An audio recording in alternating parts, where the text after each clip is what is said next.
आज के हमारे प्रथम वक्ता है हमारे सांदीपनि विद्यानिकेतन के ऋषि पूज्य श्री श्याम भाई ठाकर। मैं उनसे विनती करूंगा, प्रार्थना करूंगा कि वे यहाँ पर पधारें। और आज उनका विषय है परीक्षित का सफल जीवन।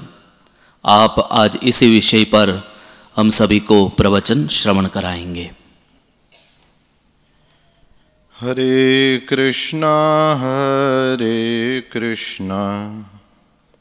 कृष्णा कृष्णा हरे हरे, हरे राम राम राम हरे हरे, हरे कृष्णा कृष्ण कृष्ण हरे हरे, हरे राम राम राम हरे हरे, हरे कृष्णा कृष्ण कृष्ण हरे हरे, हरे राम राम राम हरे हरे। श्री हरि भगवान की जय। श्री सद्गुरुदेव भगवान की जय। आनंद कंद परिपूर्ण पुरुषोत्तम प्रेमार्णव प्रभु भगवान श्री हरि के पावन पाद पद्मों में हम सब के कोटिशः दंडवत प्रणाम। इस विद्यातीर्थ में सुविराजित समस्त देवी देवताओं को हमारे दंडवत प्रणाम। भगवान श्री हरि का प्यारा मुखड़ा और उनके दिव्य चरण कमल, जिनकी हम सब पर बड़ी कृपा से हम सब लोगों को सुलभ हुआ है वो दर्शन, ऐसे हमारे आचार्य देव गुरुदेव भगवान पूज्य भाई श्री के श्री चरणों में प्रणाम। मेरे साथी वक्ता शास्त्री जी कन्हैयालाल जी, सामने सुविराजित हमारे राजर्षि जी और इस प्रसंग के यजमान परिवार और देश विदेश से गुरुदेव भगवान के चरण कमलों के रस के लोलुप ऐसे आप सभी भमर, आप सबको जय श्री कृष्णा, जय सिया राम, सबको प्रेम से प्रणाम। इस दिव्य उपक्रम में वाणी से सेवा करने के लिए हम सब विद्यार्थियों को अवसर हर बार गुरुदेव भगवान की कृपा से प्राप्त होता है। आज राजा परीक्षित के जीवन की कुछ चर्चा करना चाहता था, इसलिए कि भागवत जी की ये परंपरा है कि श्रोता ही वक्ता को कह देते हैं कि बात तो हमने हमारे मन में आई तो पूछ ली, लेकिन आप तभी बताना यदि कृष्ण कथाश्रयम, इस पर इसमें कृष्ण की कथा का कोई आश्रय यानी कृष्ण की कथा इसमें हो तो बताना। अथवास्य पदाम्भोज मकरंद लिहाम सताम, या फिर कृष्ण परमात्मा के उन दिव्य चरण कमलों के रस के लोभी ऐसे भंवर, ये ऐसे कोई सज्जन, ऐसे कोई भक्त, उनकी कथा हो तो जब भागवत चिंतन किया जाए तो उस समय या तो भगवत कथा या भागवत कथा ऐसे होना चाहिए। तो फिर भागवतों की कथा उस क्रम में आज मैंने देखा कि पूज्य शास्त्री जी श्री सुखदेव जी महाराज की बात सुनाने वाले हैं, तो फिर मैंने कहा उनके सामने बैठने वाला परीक्षित, उसको भी आज यहाँ से याद कर लिया जाए।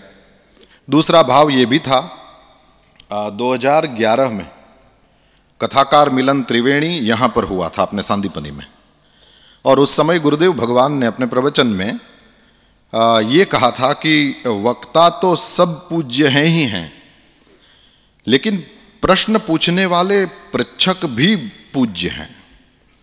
चाहे सामने विदुर जी बैठे हों, चाहे यहाँ शौनकादिक 88,000 ऋषि मुनि बैठे हों, चाहे राजा परीक्षित हो, या फिर उद्धव जी प्रश्न पूछते हैं, वसुदेव देव की दोनों नारद जी को कुछ पूछते हैं, युधिष्ठिर नारद जी को पूछते हैं, आदि आदि कई संवाद, सारे पृच्छक भी पूज्य हैं। इसी वजह से और भगवान के भक्त हैं, इसलिए भी हम राजा परीक्षित के जीवन की ओर दृष्टि डालें। भगवान के भक्त की कथा क्यों? तो विदुर जी ये जो भगवान के बहुत बड़े भक्त हैं, जिनको परमात्मा स्वधाम जाते समय याद करते हैं, उन विदुर जी का एक वाक्य है गुरु जी भागवत जी में। वे कहते हैं, श्रुतस्य पुंसां सुचिरश्रमस्य नन्वञ्जसा सूरिभिरीडितोऽर्थः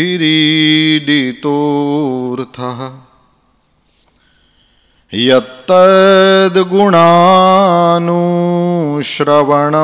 मुकुन्द पादारविन्दं हृदयेषु येषाम्। अन्वयादि में नहीं जाता हूं, सीधी सी बात करते हैं हम। उसमें विदुर जी ये कह रहे हैं कि बहुत श्रम करके यदि कुछ सुना है, सुचिर श्रमस्य श्रुतस्य, आपने बहुत श्रम करके कोई विद्या यदि प्राप्त करी है तो उसका स्पष्ट रूप से सूरिभिरीडितोऽर्थः, बड़े बड़े विद्वानों ने उसका अपना श्रेष्ठ मत दिया है कि उसका फल यह है कि मुकुंद पादारविंदम हृदयेषु येषाम तेषाम गुणानुश्रवणम, जो भगवान के चरणारविंदों को अपने हृदय में धारण करते हैं, ऐसे जो भगवान के भक्त हैं उनके चरित्रों का श्रवण किया जाए। तो विदुर जी ने भगवान के भक्तों की कथा को सुनना ये बहुत समय से श्रम पूर्वक किए गए शास्त्राभ्यास का फल बताया। आज हम जो कुछ भी हमने शास्त्राभ्यास किया हो उसका फल एक भक्त की कथा सुनकर करें। ये हैं परीक्षित। हम सीधे ही परीक्षित के ही उस जन्म तक वहाँ चले जाएं, ताकि जो भी समय प्राप्त है उसमें, जैसे ये अपने खंभे से नरसिंह भगवान के रूप में हार्दिक भाई प्रकट हों, उससे पहले ही अपना पूरा हो जाए, जैसे अमृतलाल भाई ने कहा था। यहां पर परीक्षित राजा के प्राकट्य की बात प्रथम स्कंद के 12वें अध्याय में आती है। ठाकुर जी द्वारका जी पधारे, सूत पुराणी भी कथा सुनते सुनते द्वारका जी चले गए। द्वारका में भगवान का कैसा भव्य स्वागत हुआ, ये जैसे ही वर्णन करने लगे तो शौनक आदि एक दूसरे की ओर देखने लगे होंगे कि हमने तो पूछा था वो राजा का जन्म सुनाइए महाराज, और आप तो द्वारका जी चले गए। तो धीरे से फिर उनको कथा में लाते हैं। अश्वत्थाम्नोपसृष्टे न ब्रह्म शीर्षणो रुतेजसा उत्तराया हतो गर्भ ईशे ना जीविता पुनः। उत्तरा के गर्भ को अश्वत्थामा के ब्रह्मास्त्र ने मार ही दिया था, हतः, लेकिन ईशे न पुनः जीविता, उन परब्रह्म परमात्मा ने फिर से जीवित कर दिया। वैसे मरने ही नहीं दिया था, लेकिन शौनक जी के मुख से इस तरह से थोड़ा सा हकीकत में जो फर्क है ना, ये ऐसा ही है जैसे हम लोग बात करते हैं तो एक दूसरे को कहे, फिर उसमें जो जिस तरह से कहा गया होगा वो दूसरा जब तीसरे को कहेगा तो डेफिनेटली उसमें कुछ ना कुछ फर्क हो जाएगा, कुछ ना कुछ फर्क हो जाता है। उस तरह से भगवान श्री हरि गदा लेकर बचाने गए थे, और परीक्षित अपने मुख से जब कहते हैं कि उन परमात्मा को मैंने देखा कि वो मेरे लिए, मुझे बचाने के लिए आए थे गर्भ में, तो बोलता है चक्र लेकर के आए थे। फिर विद्वानों ने बहुत अच्छा समाधान दिया कि गदा इतनी जोर से घुमा रहे थे कि बच्चे को लगा चक्र है। तो इस तरह से वो थोड़ा थोड़ा फर्क बातों में हो जाता है। तो मर नहीं गया था, लेकिन भगवान ने उसको मरने दिया ही नहीं था। यद्यपि ब्रह्म शिरस्तु अमोघम च अप्रतिक्रियम लेकिन वैष्णवम तेज आसाद्य समशाम्यद। इस तरह से सूत पुराणी ने परीक्षित के जन्म के समय की बात कही है कि वैसे तो ब्रह्मास्त्र जो है वो किसी से शांत नहीं होता, लेकिन वैष्णव तेज को देख करके ब्रह्मास्त्र का तेज भी शांत हो गया था। राजा का दशमास परिपूर्ण होते ही उत्तरा के उदर से जन्म होता है। बहुत गजब की बात है ये उत्तरा की ही यानी मां की ही कृपा है कि राजा जो नष्ट प्राय हो गया था उसे साक्षात परमात्मा उसे गर्भ में तक बचाने गए। जगत में कुछ माताएं ऐसी हुई जिनके उदर में भक्त आए, जगत में कुछ माताएं ऐसी हुई जिनके उदर में स्वयं भगवान आए, लेकिन देखिए इन उत्तरा को एक ही समय उनके उदर में भगत भी है भगवान भी है, एक ही समय में। देखिए ये सबसे छोटी है लेकिन इसके उदर में एक साथ दोनों वहां पर विराजमान है। तो समय होते ही परीक्षित का जन्म हुआ है, और जैसे ही उसका जन्म हुआ वहां पर लिखा है कि युधिष्ठिर महाराज ने वेदज्ञ दैवज्ञ ब्राह्मणों को बुलाया है और उन सब ब्राह्मणों को कहा कि इसका जात कर्म संस्कार आदि करिए, और वो सब करके बहुत दक्षिणा आदि दिया है। और इस समय ब्राह्मणों ने स्पष्ट रूप से कहा कि मर ही गया था लेकिन विष्णु ने बचा लिया, इस वजह से इसका नाम विष्णुरात ऐसा होगा। विष्णु ने कृपा करके यह बच्चा आपको दिया है, इसलिए विष्णुरात। और इसके बाद में फिर 20 बड़े बड़े लोगों के नाम, जिनको आप लीजेंड कहें, अपने अपने क्षेत्र के बहुत बड़े बड़े नाम, और उन सब का नाम दे करके कहा कि ये उनके जैसा होगा, उनके जैसा होगा। आप मान लो कि अतिशयोक्ति ही लगेगी। वो 20 के नाम देखते हैं तो उसमें ब्रह्मा विष्णु महेश भी आते हैं, उसमें राम और कृष्ण भी आते हैं, समुद्र और सिंह भी आते हैं, अग्नि और मतलब क्या नहीं आता, हिमालय भी इसी में।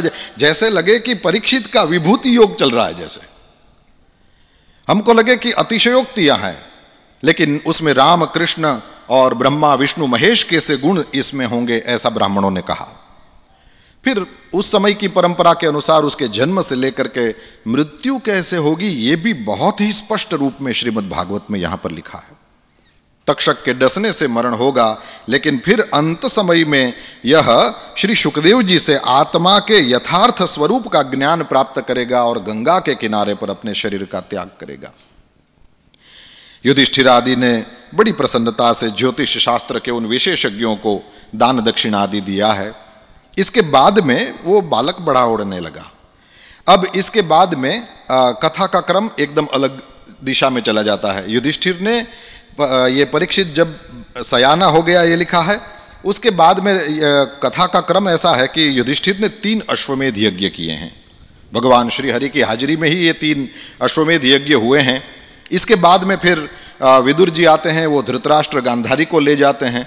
यदि कथा का क्रम वास्तव में ऐतिहासिक भी हो तो, क्योंकि भागवत जी प्रायः ये इतिहास दृष्टि से घटनाएं कैसे कैसे घटी थी उसमें नहीं जाता, लेकिन यदि हो तो परीक्षित ने अपने जन्म के बाद धृतराष्ट्र गांधारी विदुर कुंती माता इन सबको देखा है। विदुर धृतराष्ट्र और गांधारी को ले जाते हैं, ये कथा है। इसके बाद में फिर परीक्षित वहां बड़े हो रहे हैं और इधर बोले वो अपशगुन देखते हैं। युधिष्ठिर महाराज भीमसेन के पास बैठकर कुछ बातें और करते हैं, और फिर अर्जुन जी आते हैं। भगवान श्री हरि के स्वधाम जाने की चर्चा वहां पर आती है, और कृष्ण विरह व्यथित ये सारे पांडव ये हिमालय की ओर चले जाने के लिए विचार करते हैं, अपने शरीर का अंत करना चाहते हैं उत्तर दिशा में जाकर के। तो युधिष्ठिर और फिर भीम, अर्जुन, नकुल, सहदेव और द्रौपदी भी ये सब अपने शरीरों को छोड़ेंगे। लेकिन उससे पहले अपनी जिम्मेदारी समझ करके श्री युधिष्ठिर महाराज ने 2 काम किए, एक तो माथुर देश और ये एक हस्तिनापुर। इन दोनों पर वहां माथुर देश में परमात्मा श्री हरि के पुत्र प्रद्युम्न के पुत्र अनिरुद्ध के पुत्र वज्र या वज्रनाभ, उसका अभिषेक किया, और यहाँ हस्तिनापुर के राज्य ये सिंहासन पर बिठाया है राजा परीक्षित को। श्री कृपाचार्य जी जो कुरुक्षेत्र के युद्ध में भी थे और बच भी गए थे कौरवों की साइड से, उनको ये हाथ सौंपा है कि ये हमारा बच्चा, आज तक आपने हमें मार्गदर्शन दिया है, और हे कुलगुरु अब आप हमारे कुल के इस नए जो राजा हैं इस बालक पर आप कृपा करें, इसके आप कुलगुरु बने। फिर संन्यास ग्रहण करके वो सब तो चले गए हैं और सबका धाम में गमन हुआ है। अब परीक्षित का कर्म योग देखिए, जैसे सफल जीवन ये विषय रखा है, एक जीवन सफल कब होता है। देखिए कर्मयोग परीक्षित राजा का, भगवान श्री हरि किसको बचाने गए मां के गर्भ में? कौन है जिसके यहां बार बार ऋषि मुनि आते थे? कौन है जो पांडवों के कुल में पैदा हुआ? ऐसा कौन व्यक्ति है जिस पर संतों की महती कृपा करुणा रही, स्वयं भगवान की भी कृपा करुणा रही? ये हम देखेंगे। सबसे पहले राजा परीक्षित जैसे ही राजा हुए तो राजाओं का क्या कर्तव्य है, कृपाचार्य जी ने ही सिखाया होगा कि राजाओं का कर्तव्य है उसे दिग्विजय करना चाहिए। आपने आसपास सब राजाओं को वहां जाना चाहिए, संधि विग्रह मैत्री जो भी हो सके वो सब जगह, क्योंकि सब जगह विजयी ही हाथ लगे ऐसा कुछ है नहीं। तो जब जहां जैसी जरूरत पड़े उस तरह से जाइए करिए। तो फिर परीक्षित दिग्विजय के लिए निकल पड़े हैं। जैसे हम सब जानते हैं राजा परीक्षित ने वो दिग्विजय करने के लिए जब निकल पड़े तो फिर हर जगह पर अपने जो पूर्व महात्मा हुए, उनके जो पूर्वज हुए, उन सब का यश बहुत सुना। आपके दादा युधिष्ठिर तो ऐसे थे, अर्जुन जी तो ऐसे थे, और श्री कृष्ण परमात्मा की कथाओं को वो बार बार सुनता था। राजा परीक्षित महान वीर, कितना महान वीर, बोले शत्रु लोग भी अपने रक्षण के लिए परीक्षित जिस चौकी पर अपना चरण रखते थे वहां पर धन लाला करके रखते थे कि महाराज आप हमें मारना नहीं। शिवाय हानि धनानि शत्रवः, शत्रु भी अपने रक्षण के लिए यहां पर परीक्षित की पाद पीठ पर लाला करके धन को रखते थे। ये परीक्षित महाराज दिग्विजय करते समय भगवान श्री कृष्ण के और अपने जो पूर्वज हैं पांडव, उनके चरित्रों को सुनते हैं। कितनी भक्ति थी श्री कृष्ण परमात्मा में उनकी, और क्या कहें प्रभु, कृष्ण परमात्मा का उन पांडवों के लिए क्या प्रेम था, वो परीक्षित ने देखा नहीं लेकिन सुना बहुत। सारथ्य पार्षद सेवन सख्य दौत्य और वीरासन अनुगमन स्तवन प्रणामान। हमारे इष्ट देव हैं ठाकुर जी, हमको ये बोलने में थोड़ा सा मर्यादा जैसा लगता है कि हम क्यों अपने ठाकुर जी के लिए ऐसा बोलें, लेकिन ये सब भगवान तो करते थे, है ना, ठाकुर जी ये सब करते थे। तो उन्होंने ये सब बहुत सुना, और उन्हीं दिनों में फिर उन्होंने अपने शिविर से थोड़ी ही दूर पर एक देखा कि बैल है और उसका एक ही पैर है, और वहां पर एक गाय भी रो रही है। उन दोनों को देखा। फिर परीक्षित राजा, क्योंकि गुरुदेव भगवान से कथा में आपने ये प्रसंग बहुत बार सुने तो मैं विस्तार ना करूं।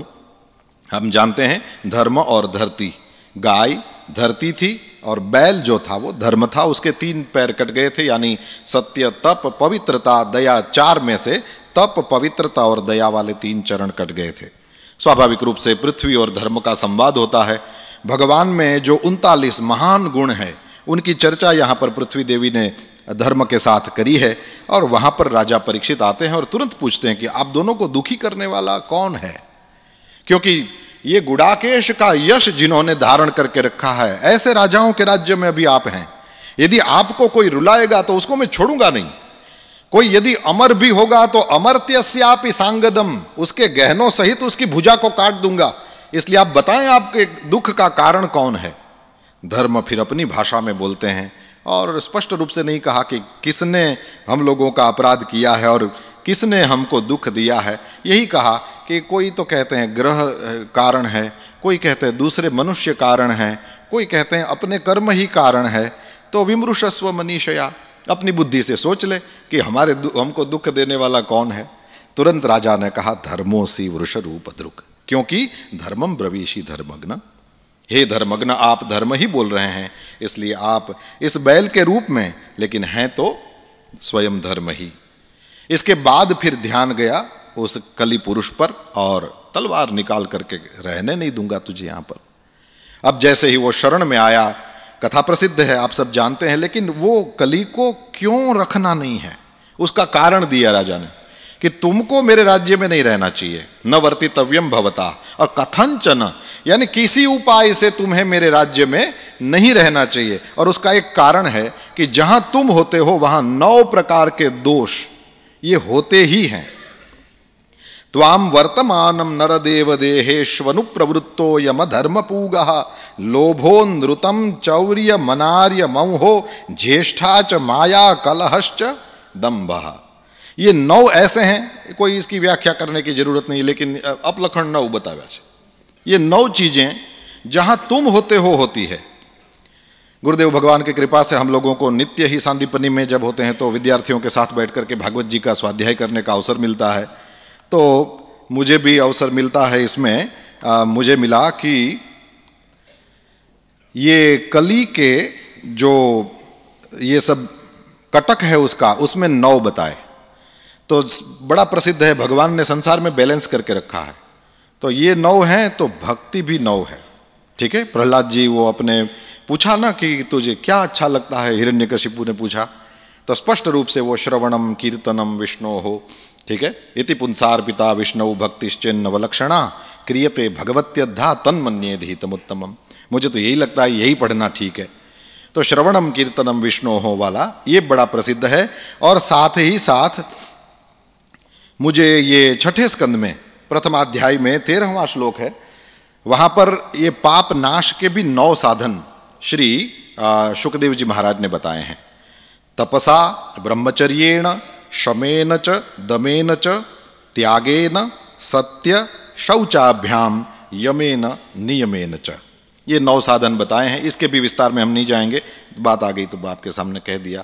अब परीक्षित की उस तलवार को देख करके कलयुग तो सिहर उठा, एकदम शरण में आ गया। कहा कि महाराज जहां देखूं आपका ही शासन है, मैं कहां जाऊं। तो फिर परीक्षित ने बड़े ही उदारता पूर्वक उसको 4 जगह रहने के लिए दे दिया है, और फिर और मांगा तो परीक्षित ने वो 5वां भी दे दिया है, वो सुवर्ण ये करके दिया है। गुरुजी ये बात करते हैं कि धातु नाम अस्मि कांचनम करके भागवत जी में ही स्वयं भगवान के श्रीमुख की ही आज्ञा है कि मैं विभूति योग में भगवान कहते हैं मैं सुवर्ण हूँ। इधर परीक्षित ने तो कलियुग को रहने के लिए कह दिया, अब क्या समाधान क्या किया जाए। तो फिर संतों ने कहा जो अधर्म से जो प्राप्त धन है उसमें कली होगा, धर्म से प्राप्त सुवर्ण, खास तो सुवर्ण क्योंकि यहाँ सुवर्ण ही लिखा है, तो धर्म से प्राप्त जो सुवर्ण होगा उसमें ये भगवान की विभूति है। स्थान दे दिए।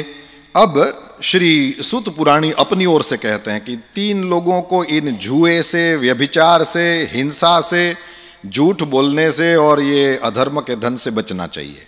3 लोग कौन कौन हैं?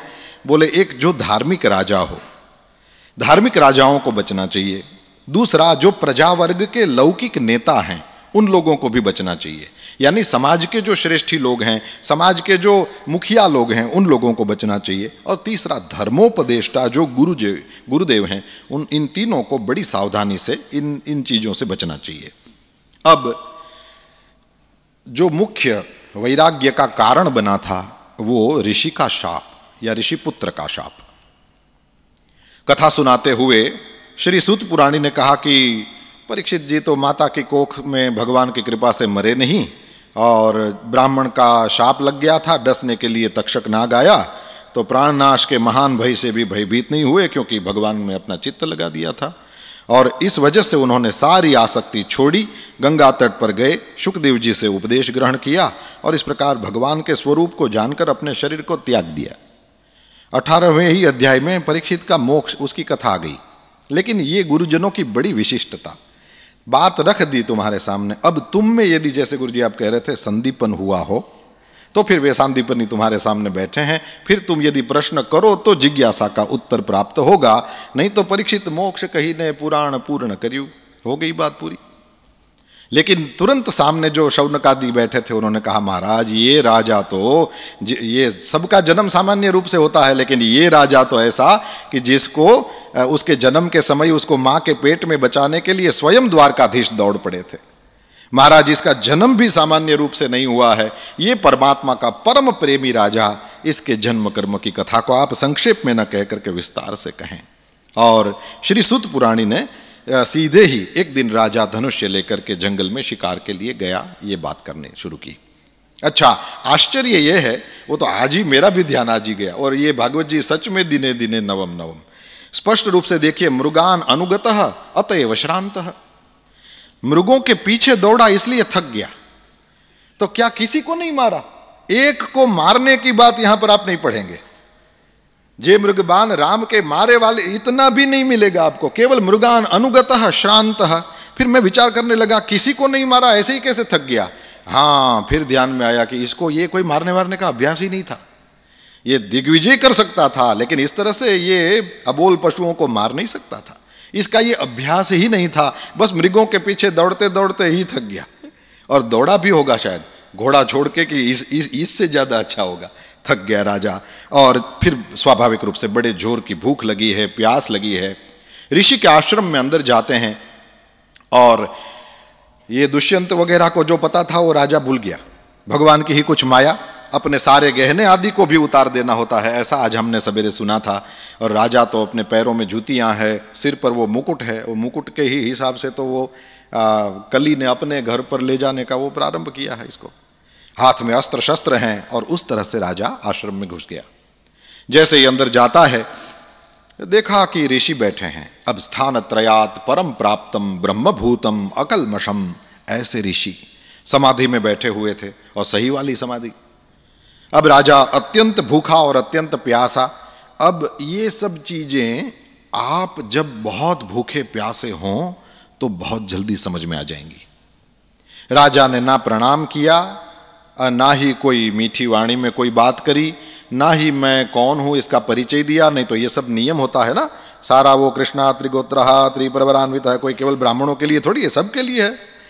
लेकिन वो कुछ भी नहीं किया और तुरंत वो कहा कि आप, मेरा गला सूखा जा रहा है, मुझे बहुत जोरों की भूख लगी है, ऋषि आप मुझे कुछ खाने पीने के लिए दें।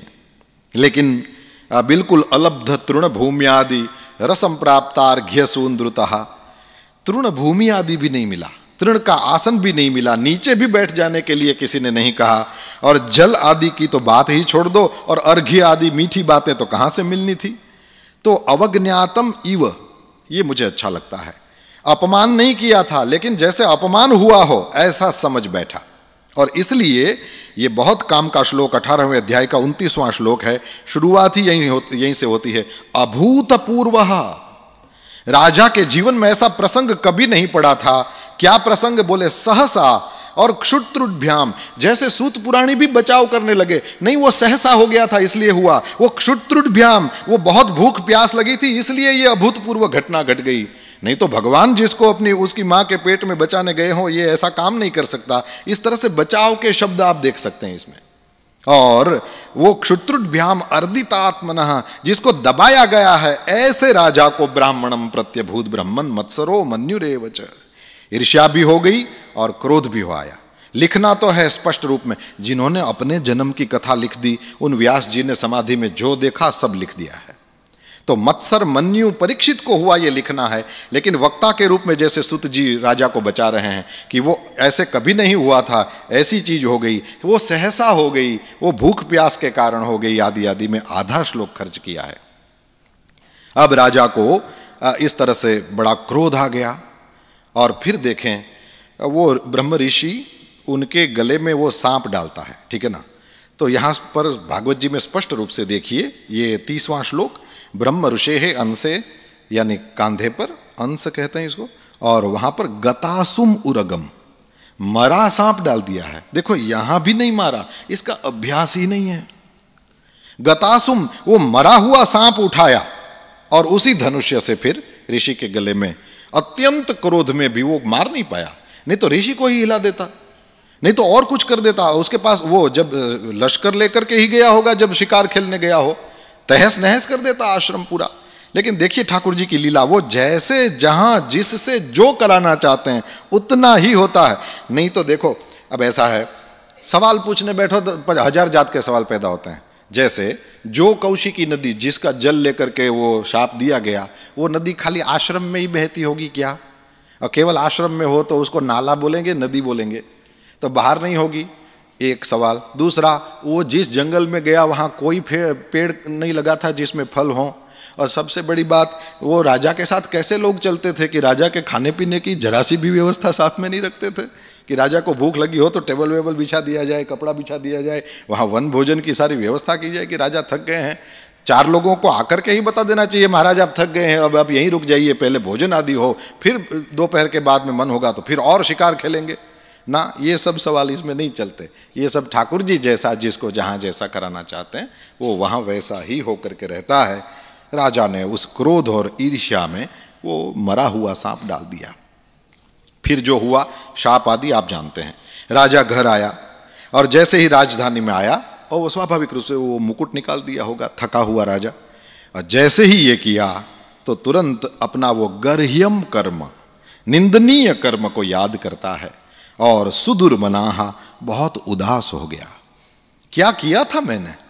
अहो मया नीच मनार्यवत कृतम निरागसी ब्रह्मणि गूढ़ तेजसी। ऐसे अपने तेज को जो छिपा करके बैठे थे समाधि में, ऐसे जिसने निरागसी, जिसने कोई अपराध नहीं किया था, ऐसे उस ऋषि के गले में मैंने मरा सांप डाल दिया। ये तो बड़ा नीच व्यवहार किया, जैसे मैं कोई अनार्य हो। अब मैंने ऐसा किया, उस समय ऋषि की आंखें भले ही बंद थी, लेकिन वो परमात्मा सब देख रहा था। सहस्राक्षः है, उस परमात्मा ने सब देख लिया, इसलिए उन महात्मा के अपमान का फल तो मुझे जरूर मिलेगा। शीघ्र ही मुझ पर कोई घोर विपत्ति आने वाली है और ये दुरत्ययम व्यसनम, ऐसा आएगा कि मैं उसका पार नहीं पा पाऊंगा। यही हुआ। राजा ने जैसे ही सुना कि ऐसा ऐसा हुआ है तो उस समय तुरंत ही विचार करने लगे कि बहुत दिनों से मैं संसार में आसक्त सा हो गया था। अब देखिए, कर्म मार्ग पर जो राजा खूब चला, जिसने दिग्विजय 3 अश्वमेध यज्ञ आदि आदि बड़े बड़े काम किए, उसी राजा के जीवन में देखिए अब चेंज आ रहा है ना। अब वो भक्ति की ओर जा रहा है।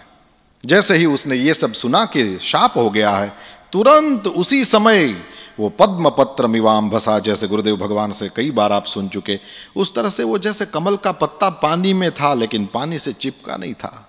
चिपका होता तो ये अनासक्ति, ये वैराग्य, ये विवेक, जिस तरह से ये कह रहा है कि भगवान के कई अवतारों का भागवत में वर्णन है, लेकिन ये शापावतार का वर्णन कहां सुनते हैं हम।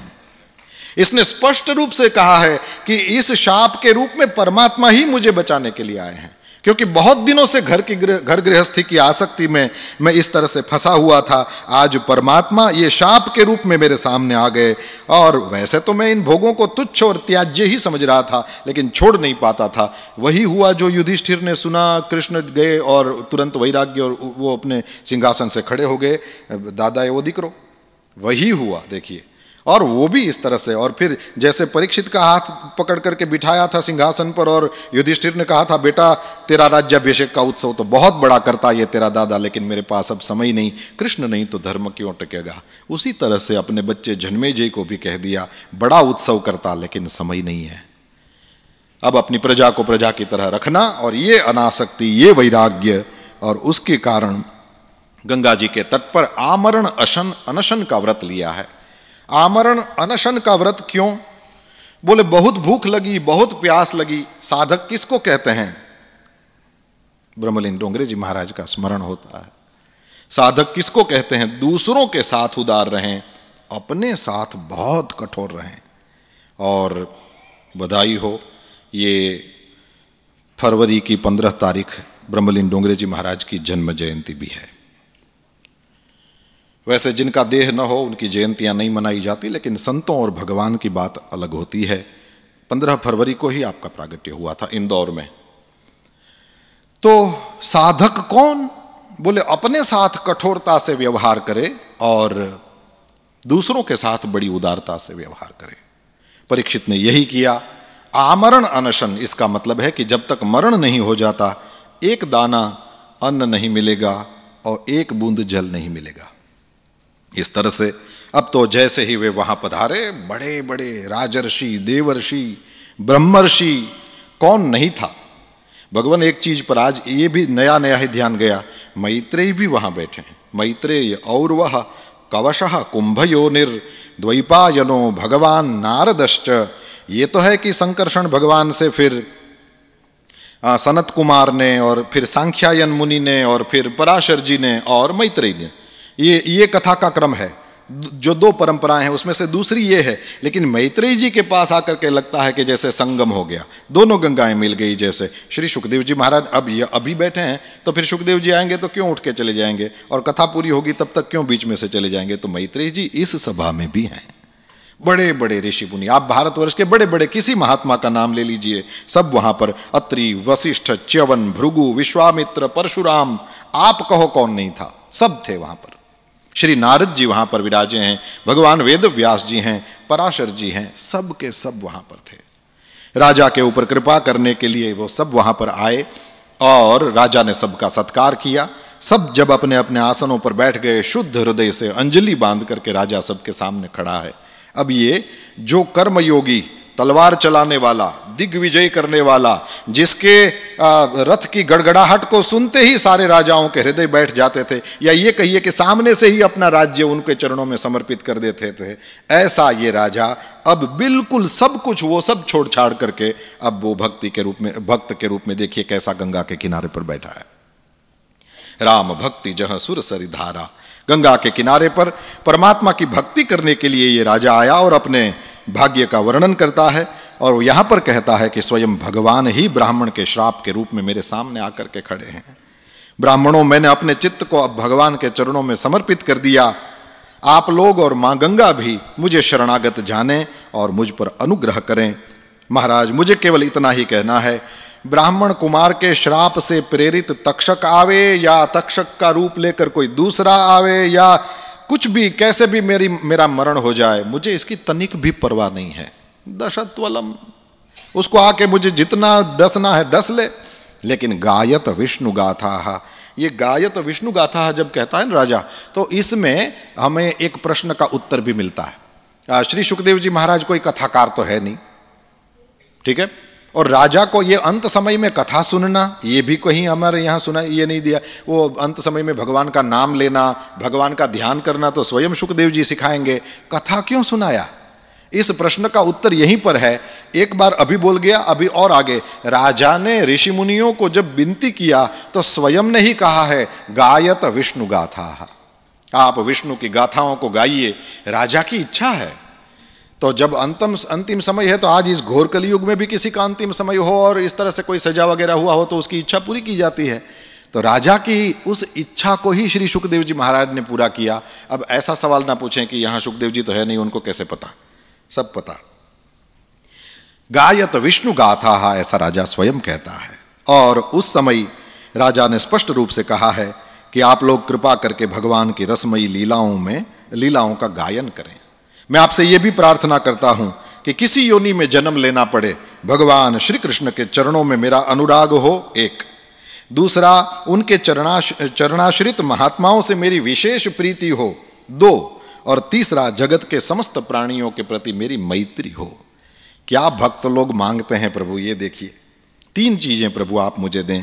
और इस तरह से राजा कह रहे थे। और उसी समय आकाश में जब देवता लोग ये सब सुनते हैं कि राजा का ये विवेक, ये वैराग्य, ये संतों के प्रति भक्ति, ये भगवान की कथा में इसकी ऐसी दृढ़ प्रीति, ये सब सुनते ही देवताओं ने नगाड़े बजाए हैं, बड़े प्रशंसा करने लगे हैं। पुष्पों की वर्षा राजा पर करी है। हमारे देवता हम पर प्रसन्न हो जाते हैं जब हम इस तरह से अनासक्ति और विवेक और वैराग्य में आ जाते हैं। ऋषि लोगों ने तुरंत एक दूसरे के साथ बात कर ली, ये इसका तो जन्म भी सामान्य तरीके से नहीं हुआ है, इसका मरण कभी सामान्य तरीके से हो नहीं सकता, हम तब तक यहीं रहेंगे जब तक ये अपनी इस देह को छोड़ करके भगवान में नहीं मिल जाता। इसके अनासक्ति, वैराग्य, विवेक और भगवत कथा में प्रीति आदि को देखा तो ऋषि मुनियों ने भी आशीर्वाद दिया है। और वे केवल आशीर्वाद दे करके, केवल वाणी से आशीर्वाद दे करके बात को पूरा नहीं करते, वे स्वयं वहाँ बैठे रहे। नहीं तो अभी तक किसी को नहीं पता कि सुखदेव जी आएंगे, कथा सुनाएंगे, ये सब तो बिल्कुल भविष्य के गर्भ में है अभी तो। लेकिन सब ने निश्चय किया जब तक इसका शरीर शांत नहीं होता हम इसको नहीं छोड़ेंगे, यानी हम इसके साथ ही रहेंगे। ये भी बहुत बड़ी बात हो जाती है। जैसे भीष्म जी का महाप्रयाण हुआ तो ये सब बड़े बड़े ऋषि महर्षि वहाँ थे, उस तरह का हुआ। अब तो राजा ने फिर से, कहते हैं ऋषियों ने ये जो वचन कहे सुन करके मुनियों का अभिनंदन करता है, भगवान के मनोहर चरित्र सुनने की इच्छा से ऋषियों की प्रार्थना करता है। यहाँ दूसरी बार 22वें श्लोक में शुश्रूषमाणश्च चरितानि विष्णोः, ये विष्णु के चरित्र सुनना चाहते हैं। इसलिए फिर 2 प्रश्न पूछता है महाराज। 2 चीज पूछना चाहता हूं, एक सब अवस्थाओं में और विशेष करके जब थोड़े ही समय में मरना हो तो इन दोनों अवस्थाओं में मनुष्य के लिए कर्तव्य क्या है। सब अवस्थाओं में इसका मतलब जीवन दरमियान, और जब मरने की बात कही तो वो म्रियमाणश्च, तो मरते समय क्या करना चाहिए, ये 2 बात पूछी है राजा ने। जैसे ही पूछी है और तो आप ये बतावें, इतना ही राजा भी तो बोल रहे थे, तब तक तो तत्रा भवद भगवान व्यासपुत्रः, श्री सुखदेव जी महाराज का वहाँ पर आगमन हुआ। वो सब बातें आप पूज्य शास्त्री जी से सुनेंगे। मैं तो परीक्षित की ओर फिर ले चलूँ। जैसे ही राजा ने देखा मेरे गुरुदेव भगवान पधार रहे हैं, और राजा एकदम खड़ा हुआ है, दंडवत प्रणाम करता है, दिव्य महासन पर विराजमान करता है, पूजा करता है, चरणों में अपने मस्तक को रखता है और फिर कहता है कि आज मैं बड़भागी हो गया। क्यों? अपने आप को अपराधी क्षत्रिय मानता हूं, लेकिन फिर भी आप जैसे महात्मा मेरे घर पधारे, उसमें भी जैसे आप पालथी मार करके बैठ गए हैं, ये निशानी है कि आप मुझे अब छोड़ेंगे नहीं। केवल गोदोहन मात्र ही किसी गृहस्थों के घरों को पवित्र करने के लिए आप वहां पर भिक्षार्थ खड़े रहते हैं, और आज मेरे सामने आपने पालथी मार दी। इसका मतलब है अब आप मेरा कल्याण किए बिना छोड़ेंगे नहीं। महाराज ऐसा लगता है ये सामान्य कृपा का फल नहीं है, ये अपने फुफेरे भाइयों को बहुत आदर मान सम्मान और प्रेम करने वाले परमात्मा श्री कृष्ण का ही महान अनुग्रह मेरे सामने आपके रूप में यहाँ पर स्थिर है। यही है गुरु साक्षात परब्रह्म। संतों से आपने ये भी सुना है कि जब माँ के गर्भ में था तब भी एक ब्राह्मण ने उसके ऊपर प्रहार किया था, तब भी भगवान बचाने गए थे उस ब्रह्मास्त्र से बचाने हेतु। और अब भी ये मरण का कारण भी किसी ब्राह्मण का वाग वज्र, ये वाणी से किया गया प्रहार ही है। तो श्री सुखदेव जी महाराज जैसे भागवत जी को लेकर के आए हैं तो लगता है प्रहार शस्त्र से हुआ था, ठाकुर जी शस्त्र लेकर दौड़े, प्रहार वाणी से हुआ और वांगमयी विग्रह लेकर के श्री सुखदेव जी पधारे, तो वाणी का रूप लेकर के ही भगवान स्वयं पधारे हैं। श्री सुखदेव जी महाराज को जब प्रणाम करता है तो प्रश्न बदल गया, पहले सर्वात्मना और फिर म्रियमाणश्च, ठीक है, ऐसा था। अब बदल गया, कहा कि महाराज जो व्यक्ति सर्वथा मरणासन्न है उसको क्या करना चाहिए, क्योंकि अब गुरुजी सामने आ गए हैं और पता नहीं कितने, वो 7 दिन में से भी समय तो कम होने ही लगा। तो पुरुषस्य यत् कार्यम म्रियमाणस्य सर्वथा, एक ये कहें और फिर यत् श्रोतव्यम अथो जप्यम यत् कर्तव्यम निर्भीः प्रभो, ये भी पूछा। तो प्रश्न का क्रम सुखदेव जी महाराज के आने के बाद जरा सा बदला है। और क्योंकि राजा ने सुखदेव जी को पूछा है पहले मरणासन्न प्राणी का कर्तव्य, तो दूसरे स्कंद में जाकर के हम देखें तो वहां पहले मरणासन्न प्राणी का कर्तव्य ही बताया है, फिर क्या करना चाहिए क्या नहीं करना चाहिए आदि आदि भी। और भगवान की लीला कथा भी खूब गाई है। वो कोई पूछे कि क्यों इसमें सुखदेव जी ने ऐसा किया, तो अब आपको पता है राजा ही भगवान श्री हरि के चरित्रों को सुनना चाहता था, इसलिए सृष्टि का वर्णन किया। और सृष्टि ठीक से चले इसलिए परमात्मा कई बार अवतार लेकर के आते हैं, स्वाभाविक रूप से उन परमात्मा के अवतारों की चर्चा भी यहाँ होनी ही थी। तो इस तरह से पूरी भागवत राजा सुनता है। और गुरुदेव ने ये जो क्या कहें पसीना बहाया है अपने चेले को, वो ब्राह्मण के गले में सांप डालने के उस निर्वेद से उठा करके सही वाला वैराग्य जो श्राप के कारण पैदा हुआ, सही वाली अनासक्ति और सही वाला विवेक कि किस समय क्या करना चाहिए। ये मैं बोलता रहता हूँ, आप लोगों ने कई बार मुझसे भी सुना होगा कि दिल्ली से चलो और बिहारी जी का दर्शन करना चाहो तो ध्यान रखना चाहिए कि आप वो यमुना एक्सप्रेस पर जिस भी वो वहाँ से चढ़ना होता है वहाँ से चढ़ जाओगे तो फिर आपकी गाड़ी 300 की स्पीड में भी भगाना चाहो तो भगा सकते हो। Right time entry on highway. लेकिन दूसरा ये भी ध्यान रखना चाहिए कि वास्तव में जिसको बिहारी जी का दर्शन करना है तो right time exit, otherwise Agra ले जाएगा ये रोड। आगरा तक चले जाओगे यदि राइट टाइम तुमने एग्जिट नहीं लिया। राजा परीक्षित को देखिए, बहुत कर्म, क्या कर्म योग, क्योंकि अपने दादा को 3 अश्वमेध करते हुए देखने वाला ये बच्चा स्वयं भी 3 अश्वमेध गंगा के किनारे पर करता है। भीमसेन, श्रुतसेन, उग्रसेन, ये जन्मे जय, ऐसे ऐसे 4 बेटे, इरावती जैसी अपने मामा की लड़की से ब्याह है, ये उत्तर की ही बेटी है ये। तो ऐसा परिवार, ऐसी संपत्ति, ऐसी चक्रवर्ती की सत्ता, लेकिन छोड़ने का समय आया, बिहारी जी तक जाना है तो फिर राइट टाइम एग्जिट, तो फिर वहां से तुरंत एग्जिट ले लो। और राजा ये ले सका। श्री सुखदेव जी महाराज ने उसको बिहारी जी तक पहुंचा दिया। और इस दवाई से मेरा रोग गया है, ये रोगी को ही बोलना पड़ेगा, डॉक्टर बोलेगा तो सामने वाले पे इतना भरोसा नहीं होगा। और यही है सिद्धोस्मि अनुगृहीतोस्मि भवता करुणात्मना। बड़ी करुणा करी गुरुदेव, आपने मुझे सिद्ध बना दिया, आपने मुझ पर अनुग्रह किया। ये अनुग्रह के कारण ही यह सिद्धि प्राप्त हुई है। ब्रह्मलीन स्वामी अखंडानंद सरस्वती जी महाराज ने जो श्रीमद् भागवत का अनुवाद किया है, यही मैं आपके सामने बोल बोल करके सुना रहा हूँ। महाराज जी ने लिखा, आपने मुझे अभय पद का, ब्रह्म और आत्मा की एकता का साक्षात्कार करा दिया है। अब आप आ जाइए ज्ञान में। अब उसके जीवन के इस ज्ञान वाले पक्ष को भी देख लीजिए। उसने अभय पद की प्राप्ति करी है। ब्रह्म और आत्मा ये तो साक्षात्कार हो गया है। स्वयं कह रहा है, ये कह रहा है कि अभयम दर्शितम त्वया प्रविष्टो ब्रह्म निर्वाणम अभयम दर्शितम त्वया। महाराज, अब मैं उस शांति स्वरूप, परम शांति स्वरूप ब्रह्म में अब स्थित हूं। अब तक्षक आदि किसी भी मृत्यु से वो कोई मुझे डर नहीं है। दल के दल मृत्युओं से भी भय, क्योंकि मृत्युभ्यो ये बहुवचन है, तो बहुत सारे मृत्यु भी मेरे सामने यदि एक साथ आ जाते हैं तो भी मुझे कोई डर नहीं है। महाराज, ये फिर से एक बार ये अभयवाणी राजा की सुनाई देती है और कहते हैं अब मुझे आज्ञा दें कि मैं अपनी वाणी भी बंद कर लूं। राजा ने कहा है मौन हो जाऊं, साथ ही कामनाओं के संस्कार से भी रहित जो मेरा चित्त है उसको इंद्रियातीत परमात्मा के स्वरूप में मैं विलीन कर दूं, अपने प्राणों का त्याग कर दूं। आपके द्वारा उपदेश किए हुए ज्ञान और विज्ञान में मैं ऐसा परिनिष्ठित हो गया हूं कि अब मेरा अज्ञान सर्वदा के लिए नष्ट हो गया है। जो कर्म कर रहा था, जो विष्णु के चरित्र सुनना चाहता था, ऐसा जो भक्त था, वो आज अब उस ज्ञान की सीढ़ियों को चढ़ने लगा। क्या गुरु ने पहुंचा ही दिया। ये ब्रह्मलीन स्वामी अखंडानंद सरस्वती जी महाराज का ही वाक्य उनके किसी पुस्तक में मैंने पढ़ा। पहले कर्म की शिक्षा देते थे, जब कर्म में व्यक्ति आगे बढ़ने लगे तो धीरे धीरे भक्ति प्रेम सिखाते थे और अंत में जाकर के इन दोनों को छोड़ करके फिर ज्ञान के उस स्तर पर पहुंचा देते थे गुरुजन।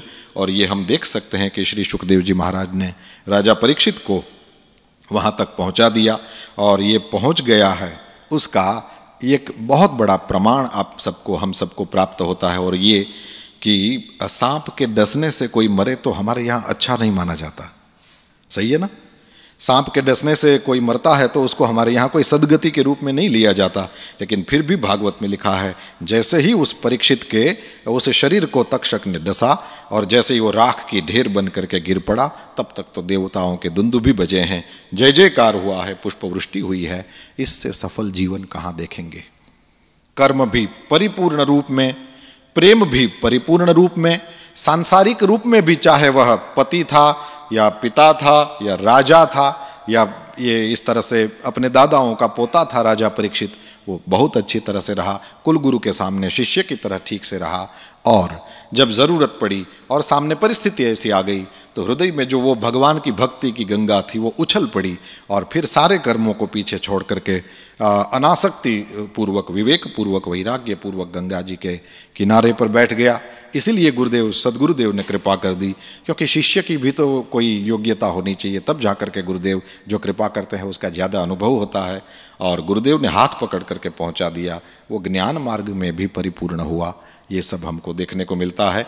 बड़ी कृपा गुरुदेव भगवान की कि हम सब लोग यहाँ आकर के जो भी बोल देते हैं उनके सामने बड़े प्रेम से सुन लेते हैं, हमारा उत्साह वर्धन करते हैं। आप सब लोग भी देश विदेश से यहाँ आकर के हम सब विद्यार्थियों को सुनते हैं। हम सब विद्यार्थी अपनी कृतज्ञता प्रकट करते हैं और आप सबको प्रेम से प्रणाम। जय श्री कृष्ण।